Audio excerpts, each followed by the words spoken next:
tonight is neurodiverse friendly architecture. We've got some brilliant speakers tonight who will be sharing their personal lived experiences and knowledge. We'll be hearing about individual experiences, recognising neurodiversity, the diagnosis and the misconceptions. We'll hear what challenges neurodiversity brings, unique abilities and opportunities this can develop in teaching and practicing architecture. Now, for me, it's a really interesting subject matter because it's the unseen. It's something we don't talk that much about. So I'm really keen to understand a little bit more and hear these brilliant stories. So firstly, I'd like to ask each of the speakers to briefly introduce themselves.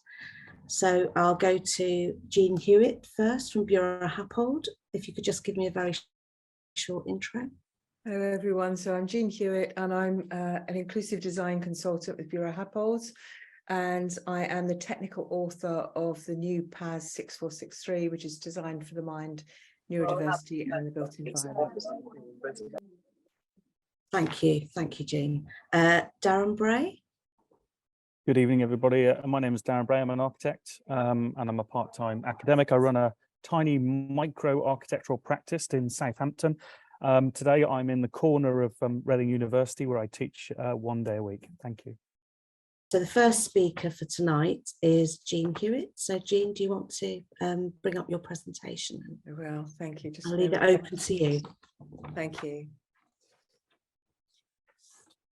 So I'm going to talk, obviously this whole thing is about neurodiverse friendly architecture, and I'm going to talk about the new Designed for the Mind PAS. So I'm going to start by talking about neurodiversity and what we mean by that. So just as we would vary in our human form and size and reach distances and accessibility and so on, we also vary in our neurocognitive profiles across the whole population. We don't come in a one-size-fits-all neurologically any more than we do in any other way.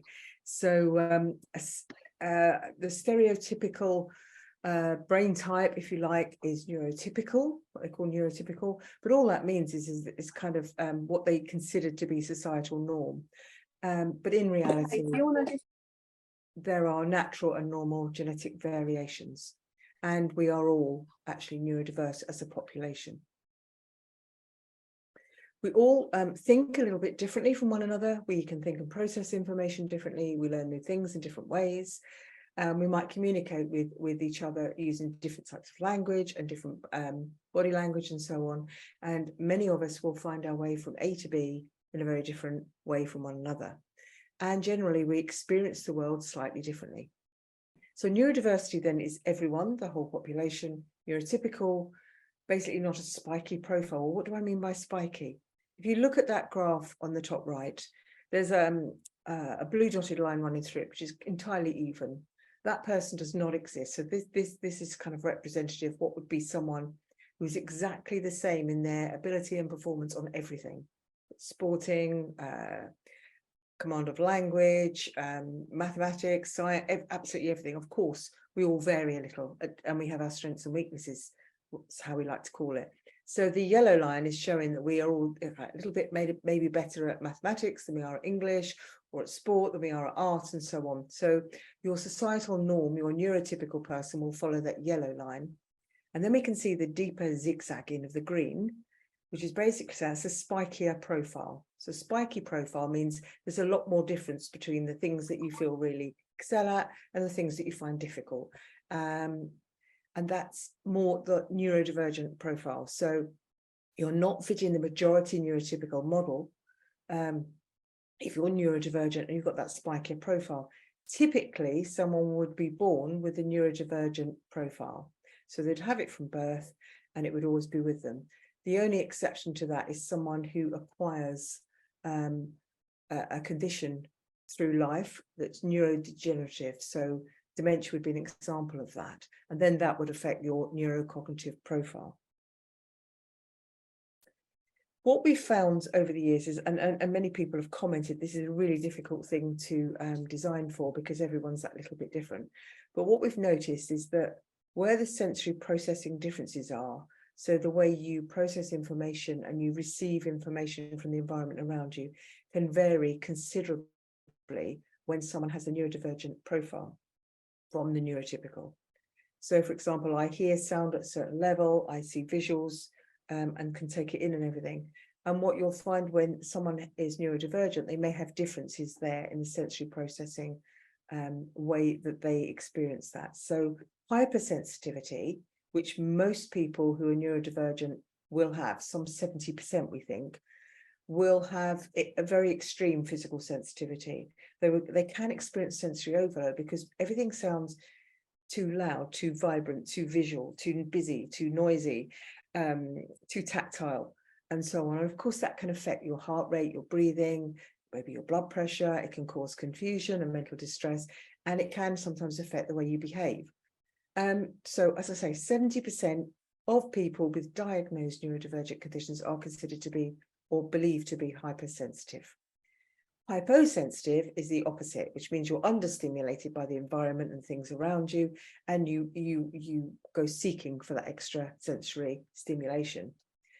Now, when it's that way around, it's actually not so distressing to be out in the environment because you can add things to your own immediate environment. You can have, there are things like fidget jewelry, there are things that you can fiddle with in your pocket and so on. All of that stuff can add sensory stimulation, as can having, music into your ears through headphones and things like that. When it's the other way around, when you have that hypersensitivity, the built environment can be a nightmare because you can't control the environment around you, externally or internally. So there may be background noises, there might be bright lighting, there might be flashing lights or busy patterns, and it's really, really hard to kind of filter those out. And basically, it's the filtering system is not going to be as good in someone who's neurodivergent. They're going to find it very difficult, and they can experience sensory overload. And I've known people become even non-verbal through what the built environment can do to them. So it can be pretty shocking. This particular drawing is by Professor Amanda Kirby, who's quite well known for talking about neurodiversity across all the strands. And I like this because it's basically saying, look, we shouldn't be pigeonholing people and putting them into little boxes with these labels on, but examples of neurodivergent are dyslexia, developmental conditions, autism spectrum condition, ADHD, and so forth. They're just examples. But really, we're all a bit messy and we're all a bit neurodiverse. And I know when I started this journey, I kind of felt I was neurotypical, but I'd always known that I had really serious problems with wayfinding. And I kind of knew there were some other ways where I kind of thought it was a little bit different. And because by the end of the writing, spending 2 years pulling the PAS together, thought I'd do a little test and found out I've got moderate ADHD, which kind of explains a lot. So it's for me, it's not been severe enough for me to go and seek help, but it was always kind of just that feeling of being a little bit different to what other people seem to be doing. So it's really interesting, and I think there's going to be a lot of people out there like me who kind of always had this kind of odd spike or two that they haven't quite known what to do with. So to cut a long story short, this has been talked about for quite a few years, and people have said to me, you can't do it because it's a famous saying, if you've met one person with autism, you've met one person with autism. Everybody's so significantly different, so we can't design for that. But I feel, and this is why this has come together, because people have been driving this forward and arguing this is the case, that there are many things in the built environment we can eliminate, which would make it better for everyone, but particularly better for people that hypersensitivity, where they can't shut stuff out. So this PAS 6463 has been developed over the last couple of years. A PAS, if you haven't come across that term before, is a publicly available specification. And basically, it's a first step to becoming a formal British standard. It's usually developed very quickly, sometimes as little as 9 months. This one did take nearer to the 2 years. We did have COVID, and actually it ended up being a lot longer. I think originally when I was appointed, they said they were looking for about 40 pages, and I think it's 132. So I've been forgiven, I think, for it being a bit longer. But I had a most amazing steering group and a wider invited review panel that have put into this. And there was such a lot to say on the matter because it's such a big thing to consider, and it covers almost every aspect of the built environment too. So we've tried to cover most building types. I would say if it's a deep care setting, we haven't covered that far enough, but there might still be some stuff in the PAS that will be very helpful to you. Even if you were looking at a kind of care home, a dementia care home, there would be some relevance to this as well. And typically what happens with a PAS is that it has around a 2-year period of evaluation and use, and then it's assessed and then transitions hopefully into a formal standard. For this one, it could be a British standard, it might even be an ISO, because what we discovered with the lit review before we started was that there wasn't anything internationally standard-wise that covered this amount of detail.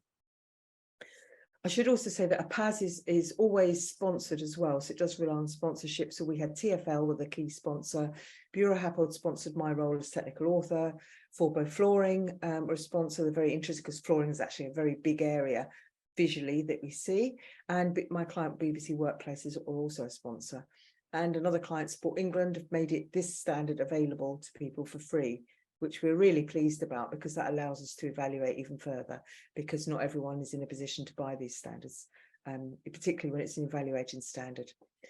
I should also mention that the 6463 steering group, these are volunteers. They were particularly invited, and they were invited because of their lived and their professional experience. So there are many people living with different neurodivergent conditions or had family members with that experience, and were leading professionals in the field as well.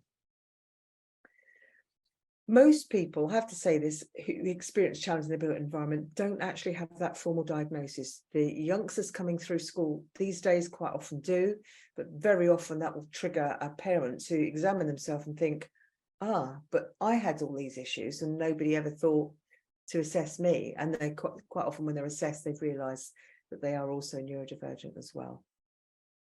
What we're trying to do with the PAS guidance is to make it beneficial for a broad spectrum of neurological information and sensory processing differences, and try and avoid too much of the labelling. We do give 1 or 2 examples where it might be dementia or someone with Parkinson's where I think it's a particular issue, but generally we're using that broad term and try and take the labels out of it and saying this is just about difference really, and in that way we think we can help more people. So this is the contents list, and you can see that we've taken the normal sequential way through a building. So we start with kind of like how you develop the brief for a project, the site and the building layout, then look at about a bit of wayfinding and signage and so on, outside spaces, then inside spaces. We've looked at building services, and the key areas I believe in this standard, and are the ones that are most problematic for people, were acoustics and noise management, and the lighting and reflection were the 2 key ones. And after that was the surface finishes, so things like patterning was really, really important. And then we go on to look at the fixtures and fittings that we put in, and safety and recovery spaces, particularly quiet spaces, which I'll come on to. And then section 15 has just got a few paragraphs against different building types that you might need to consider in addition. So section 4 should be relevant to this audience, I'm sure. Colleague Jean Simpson looked at the RIBA plan of work and looked at the design for the mind kind of activities that you'd make around looking at neurodiversity for each of the RIBA stages. And I think that would be probably something that's very, very interesting to this group. That section also looks at the strategy and commitment from the outset and stakeholder engagement and making sure the right people around the table. So we do need to have that voice and direct feedback from people as well.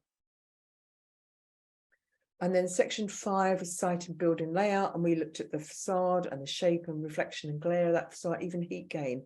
People are like leaning against buildings without realising getting burns and things like that. The orientation of the building, which also contributes to where the sight lines might be good, and windows. And depending on what type of environment you're designing, that might have might be a bigger consideration than others.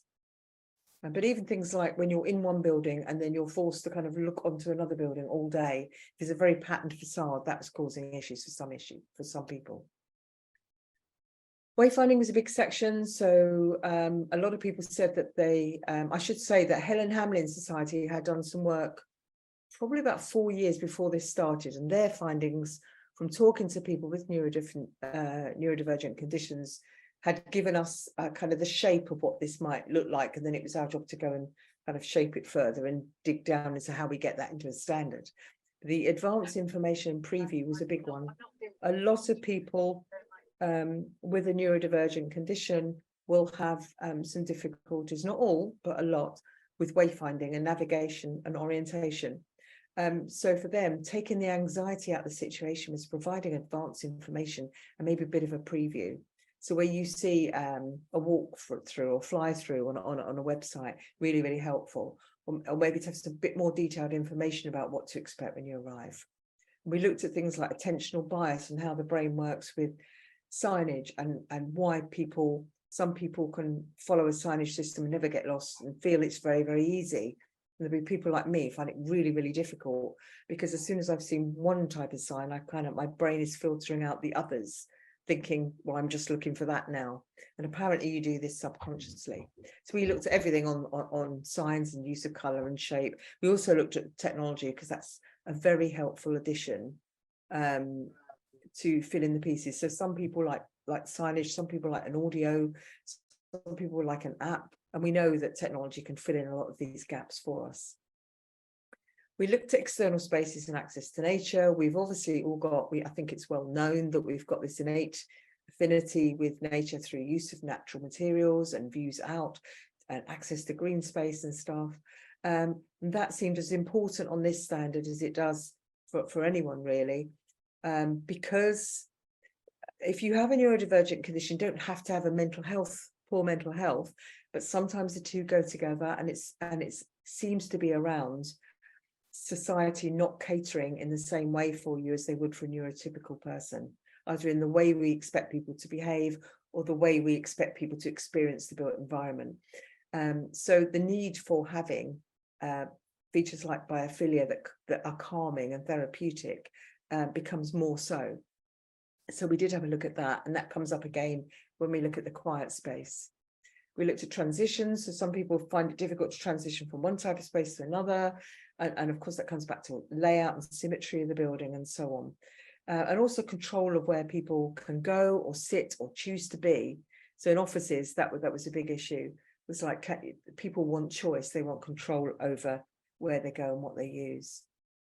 And then on the building services, I confess, I hadn't thought about this one at the outset, but it very quickly came to the fore that we need to think about some of the chemicals and the perfumes that are going into our buildings and how they off-gas and kind of leak smells and odors. Because if you're in a hypersensitive sense of smell, for example, that can make you feel quite ill.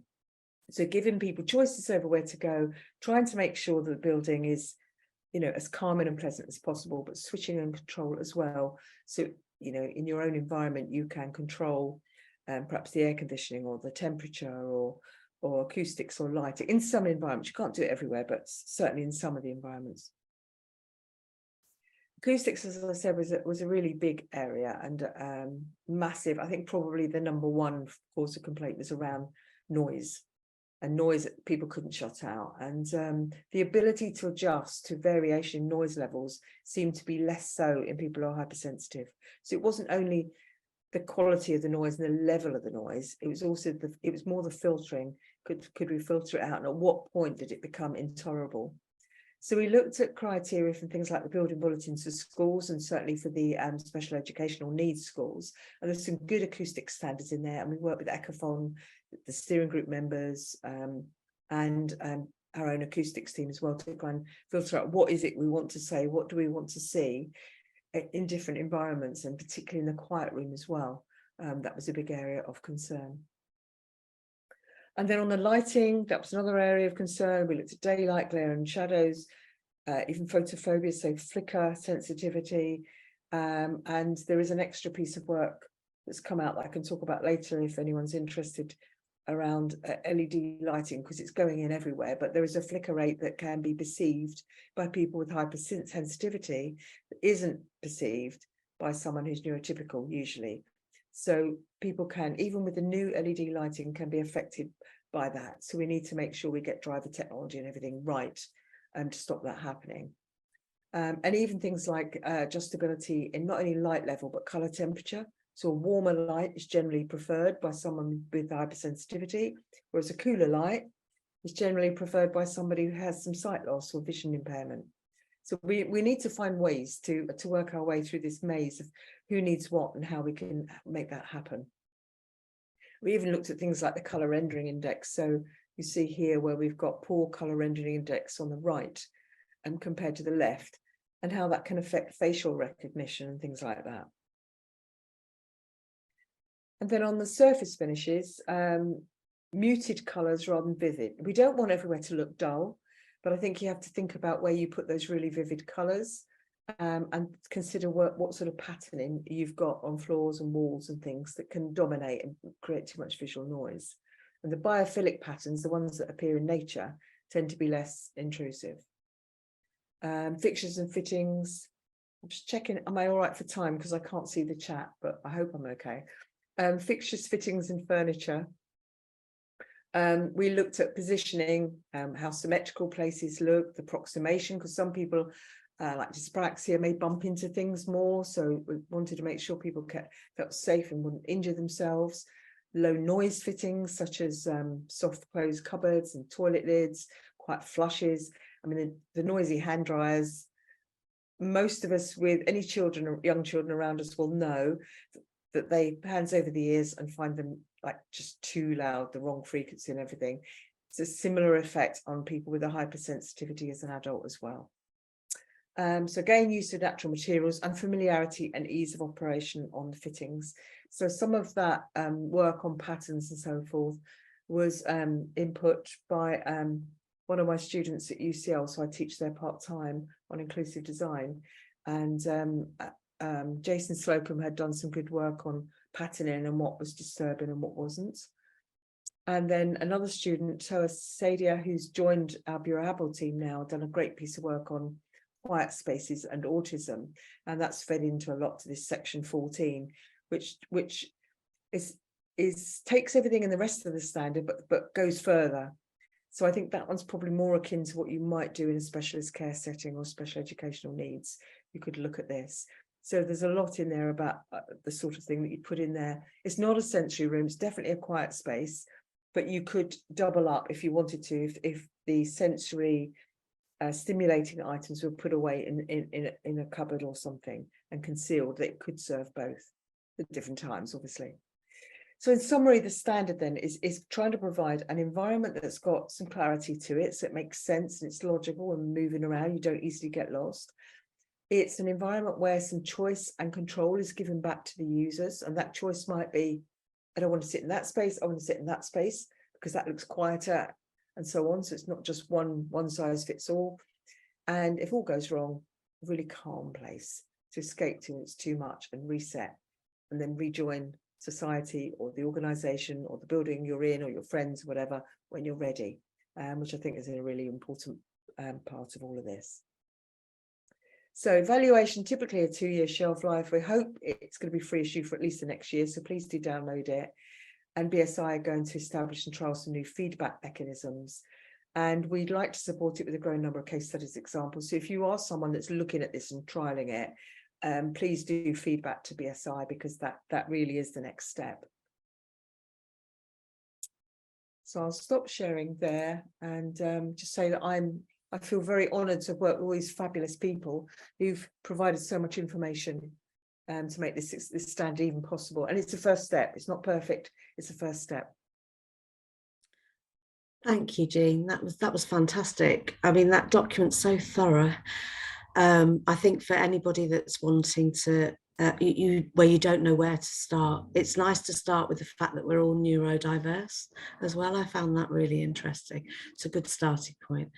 Yeah, I think it's great. And Grace has, for everybody, Grace has put that link in the chat to the document as well. So it's readily available for you all. Thank you, Jean. So I think I'll move on now to Darren Bray, if you want to start. Thank you, everybody. Thank you for the invite. And I'm going to talk this evening really about my kind of lived experience. And so my title is slightly tongue-in-cheek, but it's also quite serious at the same time. the dyslexic Brummie architect who gate crashed the architecture profession, because that's pretty much how I felt over the last 35 years. My experience has been quite interesting really over the last 50 years of my life. So I was born about 3 miles from Villa Park in Aston in Birmingham, and the reason that I'm kind of sharing this connection is because football and sport basically kind of provided me with a safety net pretty much through my kind of primary and secondary education.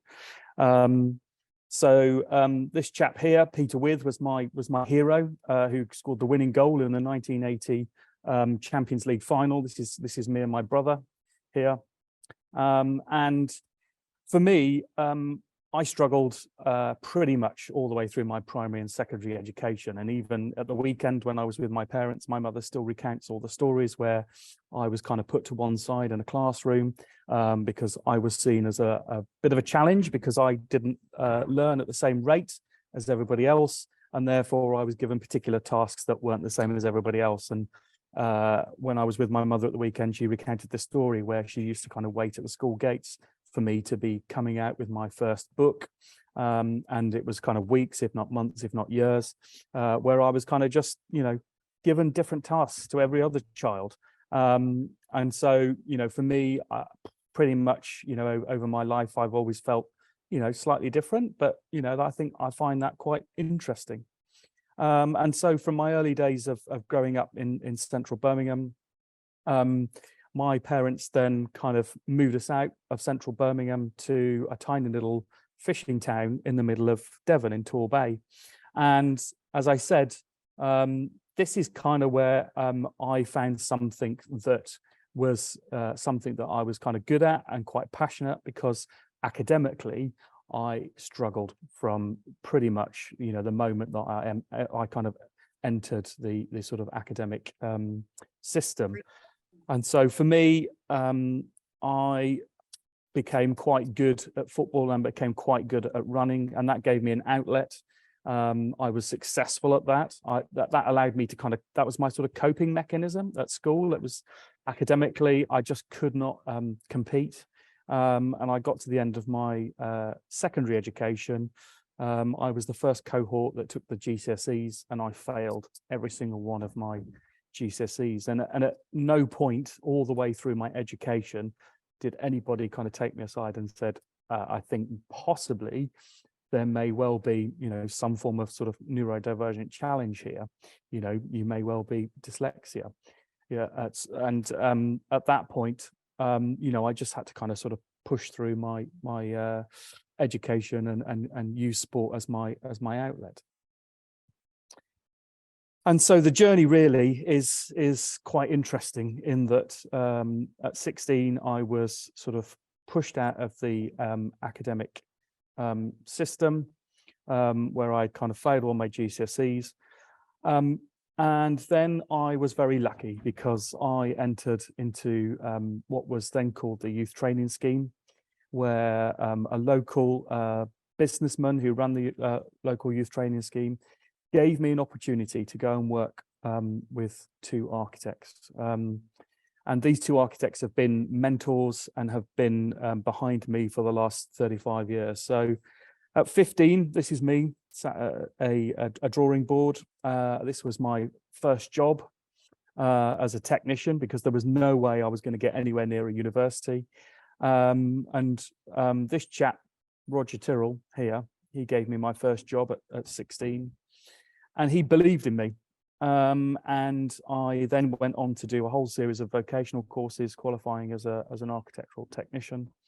And then this chap here, Stan Bolt, who's a very renowned architect down in the southwest, both of them got behind me and just kept pushing me. And I suddenly realized that actually I was quite good at this thing called architectural drawing. At that point, I didn't know I was dyslexic. I didn't know why I was good at architectural drafting.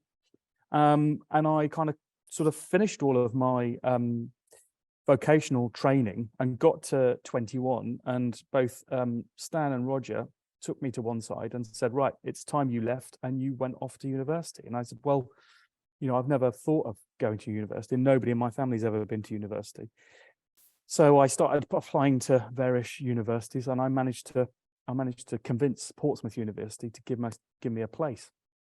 Hence, my sort of slightly tongue-in-cheek, how I gate crashed the industry. So this is me sat at my drawing board, a little house in Portsmouth University.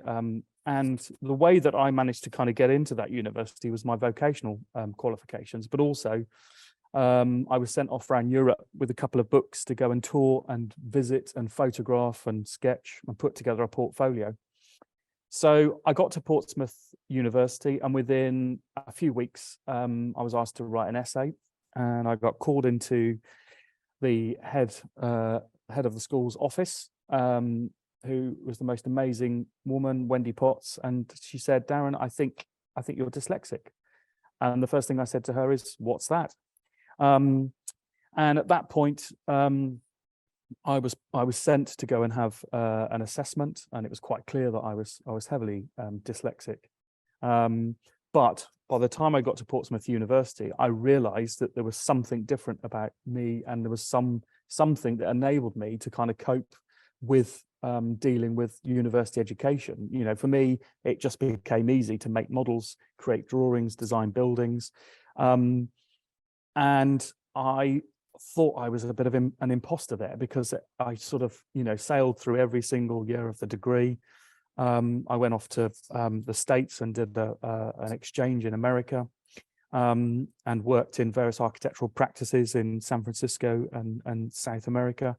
And then somebody took me aside and said, "Oh, we've decided we'd like you to represent the School of Architecture at the Prince of Wales," as he was at the time, School of Architecture in Berlin. So I went off on this summer school. And so my lived experience has been a bit of a roller coaster, because, for my whole childhood, I thought I was a bit of a misfit.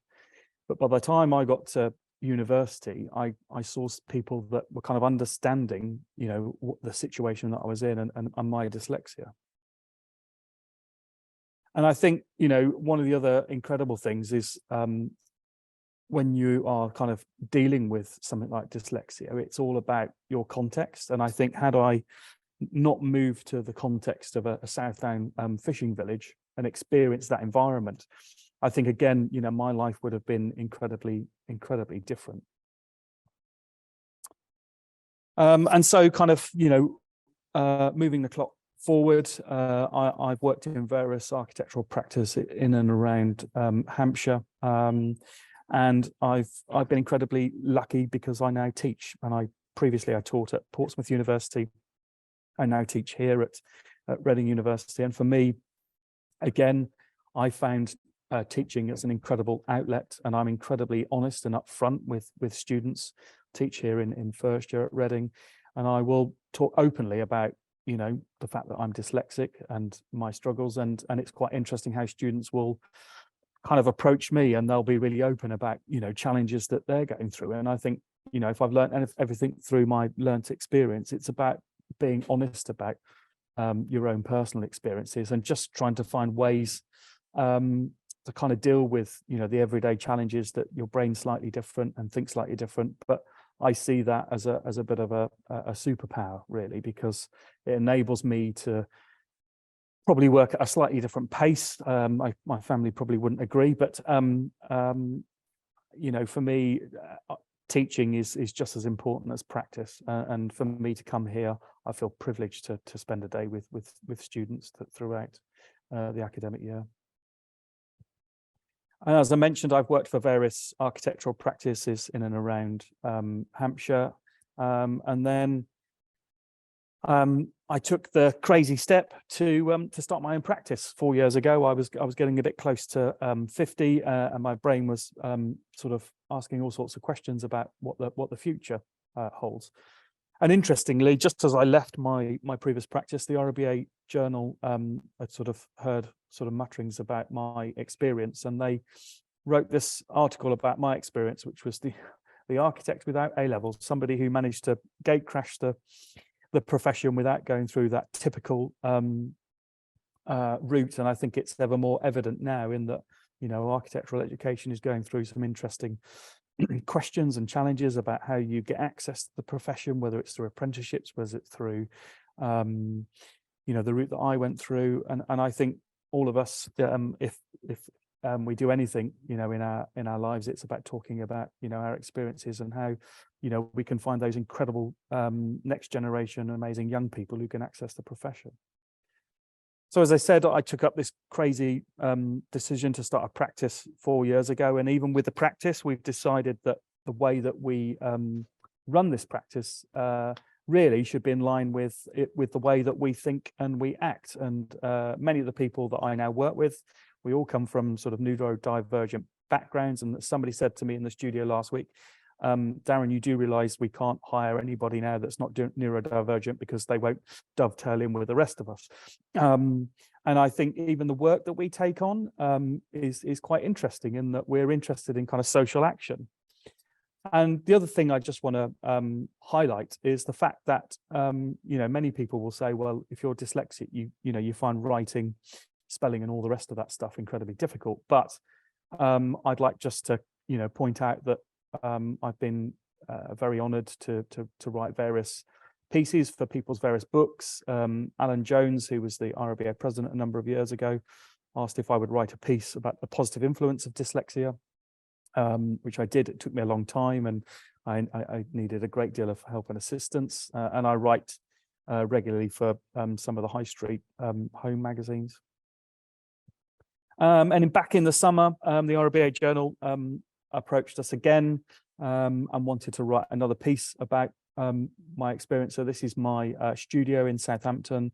This is the team, and we talked a lot about dyslexia being a superpower and how it shouldn't be seen as something that's a barrier to architecture or anything else in life. And we had a fantastic response to this article. And just really to kind of finish up, this is just a collection of things that we're working on. We're working with lots of communities where we're doing community engagement in churches, with local authorities. And I believe personally, myself and my team who come from this background, we are able to kind of take these projects on at a very early stage in the life of the studio, because our brains think slightly differently, and that's a kind of lived experience. So I'm going to finish there, if that's okay. Thanks. I think a real message that came out for me is that mentorship is so important, seeing beyond that academic achievement, the merits of an individual that aren't solely attached to academia, and just seeing something, and it's given you the opportunity to take that forward, and actually now you're returning it back into society, aren't you, with your architecture, your beautiful designs and your talent, and giving you the opportunity to maybe help somebody that's in a similar position to you. So I'm sure everybody really appreciates it, your story. I think now we'll just take a little break, and a break in the fact that we'll have a little discussion. I think there's one question in the chat at the moment that I think is offered up to, oh, there's two here now. So there was one earlier for both Darren and Jean. I don't know who wants to answer first. Do you wish you'd been diagnosed earlier in your lives? Who wants to take that up? I'm happy to take it up. It's a really good question, and I'm not sure I have a black and white binary answer to that, because I probably, at age 51, I'm able to reflect and say, well, do you know what? I've had a pretty good experience in architecture in my life. Early stage was quite challenging, but I probably, struggle to remember that. It probably would have helped a little bit, but I think for me, I'm still seeing young people now not diagnosed with dyslexia and ADHD, and there are members of my own family who are having diagnoses for all sorts of neurodivergent experiences at the moment. And I think what I'd like to see is that we're in the 21st century, so some of this stuff picked up now. So I don't have a particular feeling either way, but I'd like to see, you know, our children and our students that we teach, I'd like to see that being picked up. Thank you. Jean, would you like to add to that? Yeah, I feel a little bit of a fraud on this because mine's fairly mild, come up as moderate, but I think it feels quite mild now. I guess it would have been useful possibly, but had I been diagnosed earlier, there wouldn't have been any kind of support or understanding of it probably like there is now. So everybody recognises a whole range of differences, if you like. I do remember being called stupid over the wayfinding because I could get lost in my own living room basically, and I just find it incredibly hard to do. I just have no kind of compass, so it's yeah. And then I didn't discover until I was an adult, probably beyond middle age, that both my brothers are the same. So clearly that wayfinding thing has come from genetically, but it's really tricky. And with SatNav, I can pick up on it better now. I still have to have the paper map, you know, and everything else that goes with it. And I try and look before I go. So yeah, it possibly would have helped me having the diagnosis, but I'm not sure. I think these days it possibly would help people a lot more because once you have that diagnosis, although it's putting a label on someone, you can get support, you can get whatever it is. I think there's a lot more understanding. So there's someone I knew started university and then they gave her hearing aids. Now I wear hearing aids for hearing loss, but these hearing aids were different. She didn't have hearing loss. It was to cut out the background noise because it was overwhelming in a learning situation. And I think that's fabulous that someone can, and a university will recognise that now, can make all the difference. They get a lot more support, don't they, at university? Definitely. Strangely enough, yeah, strangely enough, my daughter's fiance has just been diagnosed with ADHD, but he's having to wait 3 years for a proper assessment. I think that's one of the other things is really difficult. And the advice that was given was go private. Well, she's a student and he's on a low income, so that's incredibly. The support isn't there, I suppose. So it's a difficult one, that one, isn't it? I suppose. Quite often the way to get it picked up is to go back to uni. Actually, yeah, universities seem to be very good at supporting and diagnosing and so on. So that seems to be the way of it, I'm afraid. If you're anywhere else in society, it's really, really difficult now. It's such a shame, it really is, because it brings so much value to the world, doesn't it? You know. Right. So Rachel Updegrove. I'm really sorry if I pronounced your surname wrong. I don't know if you want to tell us a little bit about your message, or would you like me to read that out for you? You can read it. Okay, so Rachel's message is, as a late diagnosed autistic woman, I do not wish I was diagnosed earlier because my life would have been completely different had I been diagnosed as a child in a world that was a lot less accepting 20 years ago. All my experiences and growth I made on my own but undiagnosed. Growing up, I am proud of, but that also doesn't mean it wasn't painful and hard. And I can imagine that's a very brave stance to take, that one, really. So all credit to you. And if you're feeling the benefit from that, then I think that's, you know, you've got to do what's right for you as an individual, haven't you, really? Should we just do one more question, Grace, and then move on to the next one? Okay, so I'll just pick. I'm really sorry if I've missed anybody's, but I'll try and pick one out. So I've got a question here. Does severity of neurodiverse condition differ on design solutions? Is that one for you, Jean, or both of you, really? I can go first if you like. Yeah, I think what we've put into the PAS is basically, if you've got a really small environment, it's limited to how much choice you can give people. So you're going to probably have to give the control back to the users in a different way as you would in a big, vast building. But I think it's about giving people choice and control. So I think those three things that I said at the end, the choice and control, having some clarity of what the building is anyway, but then also the sense of calm if you've got somewhere to go. Because just for some people, just knowing they've got somewhere to go if it all goes horribly wrong is enough to keep them going through the day. It's just knowing that that's there. It's really, really helpful.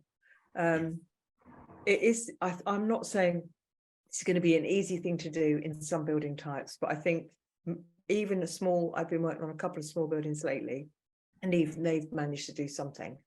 So I think you just having one or two pockets a little bit different. Maybe one of the clients we've been working with has decided to do haven't got big enough. It's not big enough to zone quiet space and busy collaborative space. So they've got a quiet floor, and just said, look, this is the quiet floor. This is not the one where you kind of have those collaborative discussions. Please go to a meeting room for that, or choose to sit on the collaborative floor, one of the collaborative floors, so that those people that kind of really need the quiet to focus can have it. And that might be someone who's neurotypical writing up a really important rushed report, or it could be someone who's neurodivergent and every day will be on that quiet floor. Yeah, so I hope that helps. But I mean, diversity in any form is tricky. You have to think about it, and you have to care enough to want to do it as well. Yeah, and it's not one size fits all, is it? It's not at all. Intelligent design. I'll move on to Nick Simpson now. Yes, my name's Nick Simpson. I'm an architect and passive house designer working for a practice called LEAP up in the northeast. I'm based in Newcastle. I originally studied planning and then went back to university to become an architect. I was diagnosed with ADHD almost exactly 2 years ago. So I'll be talking about sort of diagnosis and bits and pieces like that as well. So all these things will hopefully be covered. Yes, unfortunately, I've tried to cram a lot in, so I'm going to go through these slides quite quickly. So apologies, and we can always sort of, if there's anything anyone wants to go back to, we can sort of go back on the slides. So I'll kind of rattle through them quite quickly, hopefully. Yes, ADHD, around about 3 to 4% of the population, yes, it's as with most of these things, it's a sort of largely sort of based on genetics.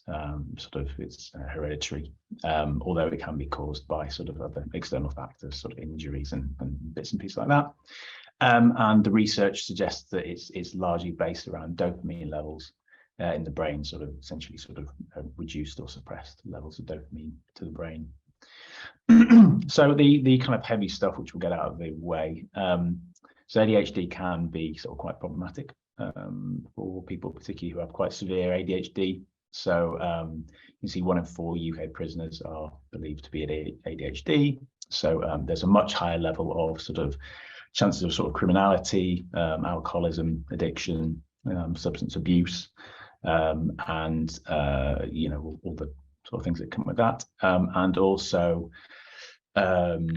comorbidities. So around about 80% of people, it's sort of ADHD and autism, ADHD and OCD, so on and so forth. So you're lucky if you just have ADHD by itself, if that makes sense. So we'll move on from there. Well, there are 3 types. So you have the hyperactivity and impulsive type. So you can see the sort of typical kind of boisterous, noisy, sort of disruptive boy that you can sort of see on the left. A lot of talking, a lot of sort of fidgeting, and the rest of it. And those, I think that again is the very typical idea that people think of with ADHD. But the other side of it is that some people have the inattentive type. So that's very much your daydreamer types, those who are sort of forgetful, make sort of mistakes, short attention span, much more that kind of, oh, what are we going to do with you kind of child, as opposed to the sort of disruptive child. And they're the ones apparently who are much less likely to be diagnosed because they're not disruptive. And then the third type, which is the most common diagnosis, is a mixture of the two. Most people with ADHD have the combined type. And for me, that was very much sort of, I was sort of more, and I'm probably more towards the sort of inattentive area, but apparently I am sort of both. I have a sort of a combined type. As a child, couldn't write quickly enough. You literally couldn't copy text down sort of fast enough. Literally phrases like, he doesn't have a hurry bone in his body, School reports equally. So Nick has the ability to do well if only he applied himself. So that these are the things which kind of get reinforced a little bit, and you sort of you take those things on board. And then in adulthood, really sort of you find those kind of coping mechanisms. And some of them are sort of healthier than others, usually sort of working really late at night to kind of catch up or keep up sort of when it comes to university and working, restlessness, lateness, like today, sort of, although that's kind of only partly my fault. So realization. So summer of 2020, so we'd all been sort of locked down for about 3 months by this point. I'm sort of out delivering leaflets late at night, and I'm listening to a podcast with Rory Bremner on it, and he's talking about his career and different bits like that. Near the end of it, he was talking about how he has ADHD and talking about the symptoms and what the symptoms really are against sort of compared to what people think they are. And it hit me immediately. It was like, oh, that's me. That's absolutely 100% me. But with everything going on at the time, I just put it at the bottom of the to-do list. However, sort of that year, with sort of, the lockdowns, working from home, teaching kids from home, everything with sort of, small children, all the rest of it, sort of those old coping mechanisms start to sort of, start to fail effectively. Working late at night when you're also being woken up at 5 o'clock in the morning by your kids, can only last so long. Work output started to really suffer, and was noticed by the practice I was working at the time. And you just think, right, okay, I need to get tested. I think this seems to be the core of the problem. As we were just discussing before, NHS waiting lists 2 to 3 years. And it's really unfair, because essentially if you don't have the means, you are just locked out, and you can find yourself, the point where you find yourself needing diagnosis is often a point where you sort of think, I need to find out if this is it now. And if you don't have the means for that, it's really, really unfair. I was in a position to put some savings towards diagnosis, 1 to 2 months. And, it's a mixture of tests, questionnaires, interviews with you, and interviews with the people close to you. That's what I did. So after a couple of months, around about, like I said, 2 years ago, I was diagnosed with ADHD, and relatively sort of clearly, it wasn't a borderline case. So and anybody I think working with or knowing or being sort of going through that diagnosis process, I think what I would say is that there's an initial sense of relief, which is sort of like, yeah, I've got the answer. I'm not going mad. This is it. There's definitely waves of doubt around the diagnosis, because you always take it on board that, sort of this is just, you're not concentrating enough, or not, not trying hard enough, or sort of bits and pieces like that. And you end up reframing the sort of the memories that you have and things that have happened in the past, and you start to sort of look at those through sort of a different light. And then for me, there was definitely a sort of a sense of kind of resentment, I think, and loss. So I think I had to go through that a bit in terms of, who should have spotted this? Somebody should have spotted this. And, I was at school in the 90s, it was a long time ago and it's different. But, if this had been spotted, what could I have been, if that makes sense? So that's one of those things. Treatment largely is sort of kind of a mixture of medication, sort of therapy, understanding it, and how it affects you, mindfulness, and then sort of really just kind of looking after yourself. Good diet, good sort of hydration, sleep, which tends to escape a number of people with ADHD. And then, the one that kind of people I think are most interested in is medication. And most people are started on stimulants. That is the main treatment. And those are looking to kind of boost your dopamine levels, or kind of mimic sort of, your higher dopamine levels. And the stimulants you're looking at are methylphenidate, which is kind of like Ritalin. In America, you'd be taking Ritalin. Here, the NHS have sort of cheaper sort of, kind of non-brand drugs, but yes, you know it as sort of Ritalin, or amphetamines, which I think is kind of Adderall.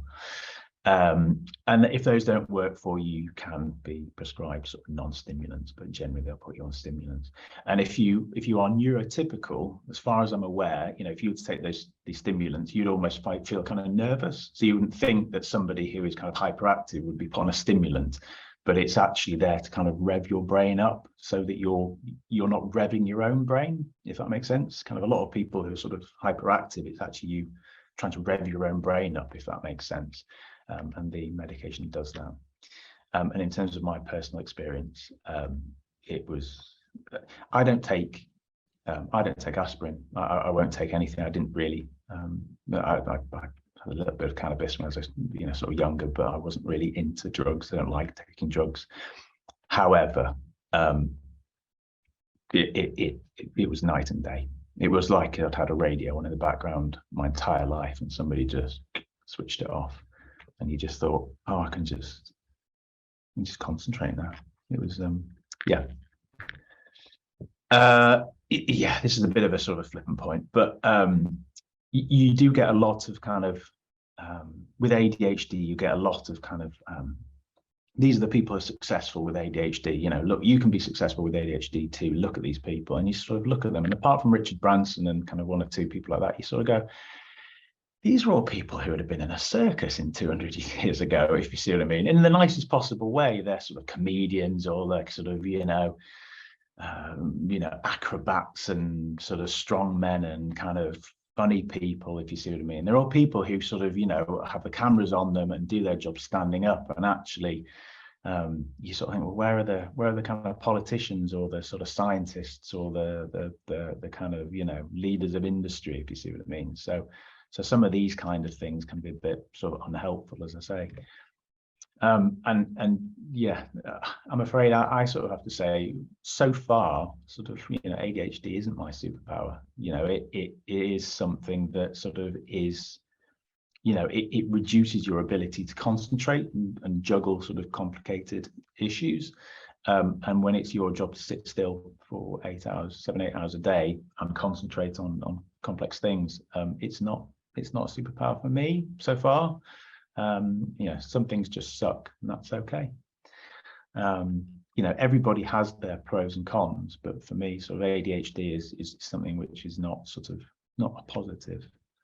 However, in terms of wider silver linings, I would say that sort of you grow up with a greater empathy. I think if you're sort of not somebody who has sort of, just been brilliant at everything you've done, and you don't assume everybody else will be sort of brilliant at what, they're doing, I think you have a sort of sense of empathy.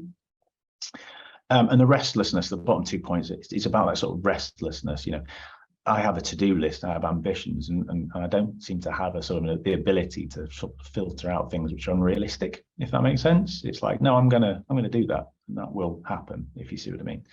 And you can't settle for boring. That's the problem. You can't do a boring job. If you're bored by it, you can't concentrate on it. It's really, really difficult to concentrate on boring tasks. So that's why I dropped planning. There's nothing wrong with a career in planning. I just couldn't do it. So I knew that I would have a sort of a midlife crisis, so I didn't go back to university and retrain, and that's what I did. So last couple of slides. So advice for people with ADHD, obviously learn about ADHD, understand how it's affecting you and your brain, and healthy coping strategies. You will find your own coping strategies. You've probably got coping strategies, but healthy coping strategies are sort of everything, really. I would suggest people consider medication, but it's never for me to say, what you should put in your body and sort of what you want to take. Exercise, sleep, and nutrition are a huge part of it. Give yourself time. If you've just been diagnosed, as I say, you will end up reframing the way you look at yourself and the way you sort of think of yourself. Not necessarily a bad way, but it takes a long time to process. And find a job that interests you, as I said on the previous slide. And I'd absolutely say that for people with ADHD, you're not going to generally be able to compete with somebody else in terms of speed. If you're sitting in a big practice, there are 10 other architects sat next to you, all doing roughly the same sort of project, you're not going to compete, or I certainly couldn't. Become a specialist. That's what I kind of did in terms of Passive House. I found something I was really, really interested in, really passionate about. And then you find something that people will come to you as a specialist skill that you kind of almost pays for, if you see what I mean. And it also allows you to find your niche, or sort of your crowd, as it were. And then an understanding and supportive employer, you know, and you know, having those people around you, which I do, is a huge part of it.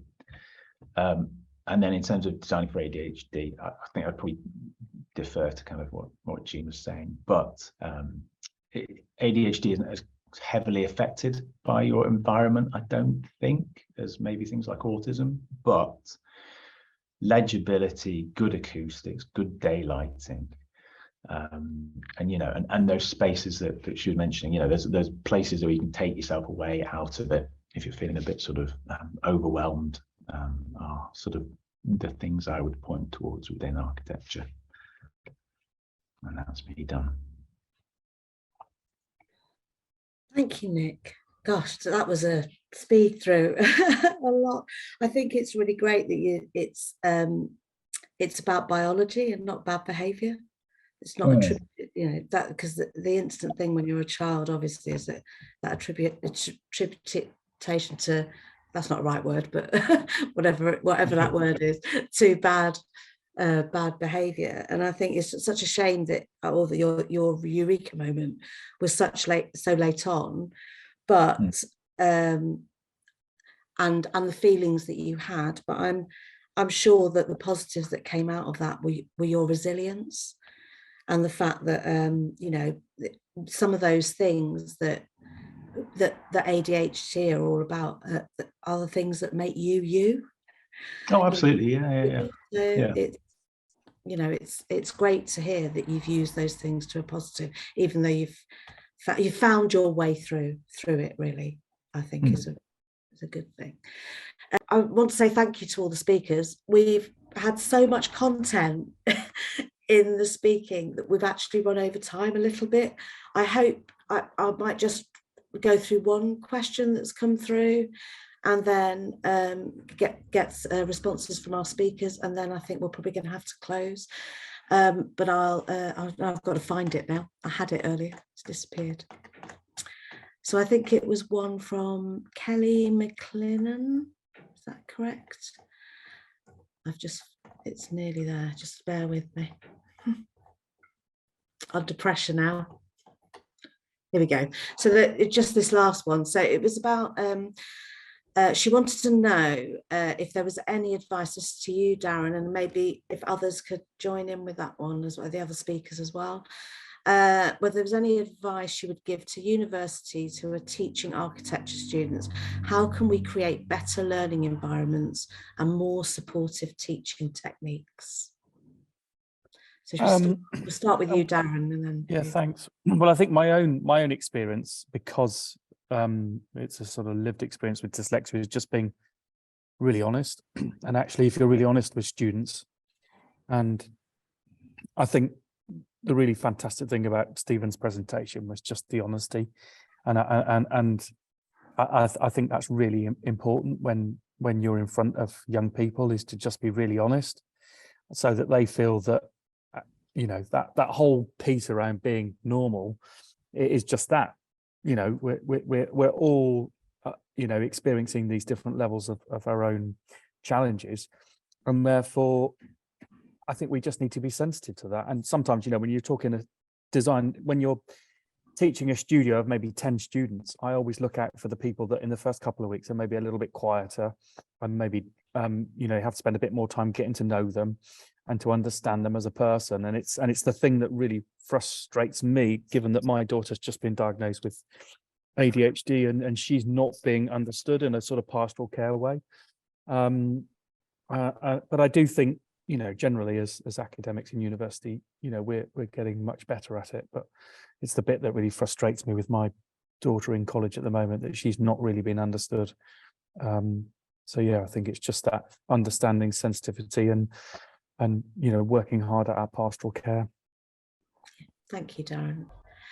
Well, I don't know, did Nick or Jean, did you want to add very quickly to that?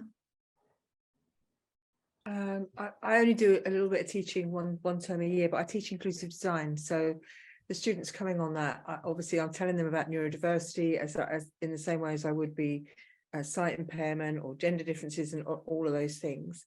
I think the thing that occurs to me is that no matter how inclusive I try to make that offer, when it comes to the assignments and the formal tests that people have to do, that's very difficult to give an opportunity for everybody to shine. In fact, I've changed my own assignment this year in recognition that some people are more spatial and visual, and some people will be more better with kind of a rigid auditing kind of thing, and trying to do a bit of both in the same assignment. But it's tricky to do that. But I do think there's a lot of support coming and a lot better understanding there was. And I think the more we all talk about it, the more open-minded people should be and should think about on everything we do, really. Yeah, so it comes naturally. Any final words, Nick? No, I think yeah, as long as I think it's about sort of teachers understanding, you know, what's being put, you know, if they have an understanding of ADHD and autism and what those things really are, as opposed to what I think sort of people assume they are, if that makes sense. Yeah. I think that for me is the spine of it. So that's all I have. That's a good one to end on. We apologise for going slightly over time. I think it was important to do so. Thank you everyone for joining us, and we look forward to our next J.E.D.I talk, which is currently scheduled for the end of March, and we'll be battling around the subject of inequity, social mobility and class in architecture. So thank you very much and good night.